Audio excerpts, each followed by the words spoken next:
Assalamualaikum semuanya, selamat pagi. Bertemu lagi dengan Ibu pada muatan Bahasa Indonesia di tema 3, yaitu peduli terhadap makhluk hidup. Semoga semuanya dalam keadaan yang sehat ya, dan tetap semangat untuk melanjutkan pelajaran kita pada hari ini. Materi kita pada hari ini adalah tentang wawancara. Wawancara merupakan kegiatan tanya-jawab yang dilakukan untuk memperoleh informasi secara rinci tentang suatu hal atau peristiwa. Orang yang mewawancarai atau memberi pertanyaan itu disebut pewawancara.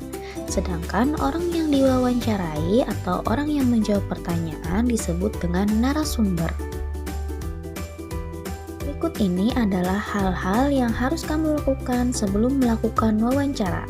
Yang pertama, tentukan topik wawancara terlebih dahulu. Topik ditentukan berdasarkan hal atau peristiwa yang ingin kamu ketahui. Topik wawancara bertujuan untuk memfokuskan pertanyaan yang akan kamu ajukan.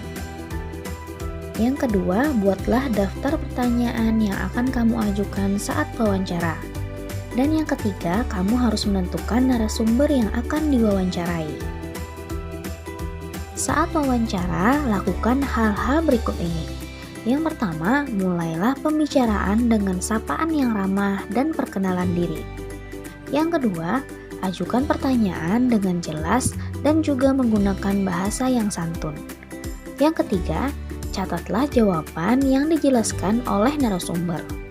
Yang keempat, akhirilah wawancara dengan kesan yang baik dan menyenangkan. Ingat ya, sikap yang baik saat wawancara adalah tidak menyela narasumber saat narasumber memberikan penjelasan.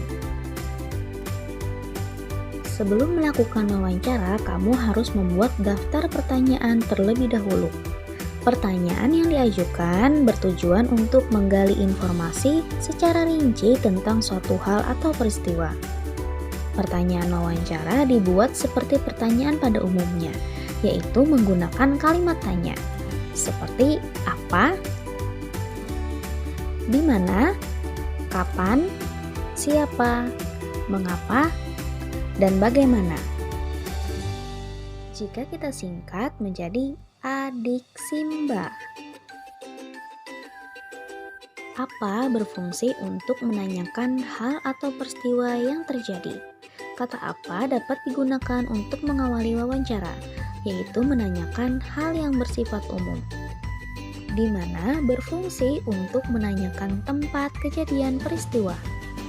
Kapan berfungsi untuk menanyakan waktu kejadian peristiwa. Siapa berfungsi untuk menanyakan pelaku atau orang yang terlibat dalam peristiwa tersebut. Mengapa berfungsi untuk menanyakan sebab terjadinya suatu peristiwa. Bagaimana berfungsi untuk menanyakan keadaan atau proses terjadinya peristiwa. Sebagai tambahan, kamu juga dapat menggunakan kata tanya berapa untuk menanyakan suatu jumlah. Kamu tentu sudah bisa membuat daftar pertanyaan. Pertanyaan diajukan seperti saat melakukan percakapan biasa, mengalir atau tidak terburu-buru. Adapun ketentuan pertanyaan wawancara mencakup hal-hal berikut ini. Yang pertama, pertanyaan wawancara disusun secara runtut atau berurutan. Yang kedua, pertanyaan dimulai dari pertanyaan yang bersifat umum menuju pertanyaan khusus. Pertanyaan wawancara diawali dengan pertanyaan umum akan memudahkan untuk memperoleh informasi. Yang ketiga, pertanyaan wawancara sebaiknya berkelanjutan. Hal ini berarti pertanyaan wawancara harus saling berkaitan. Yang keempat, setelah narasumber menjawab pertanyaan, kamu juga dapat menanyakan hal-hal yang berkaitan dengan jawaban narasumber. Pertanyaan tersebut harus tetap berkaitan dengan topik wawancara yang telah ditentukan ya.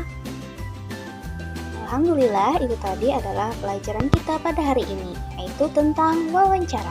Setelah ini, kalian buka lagi Classroom dan kerjakan tugas yang sudah Ibu bagikan di sana ya. Untuk hari ini, sekian dulu. Sampai bertemu di pertemuan selanjutnya. Assalamualaikum warahmatullahi wabarakatuh.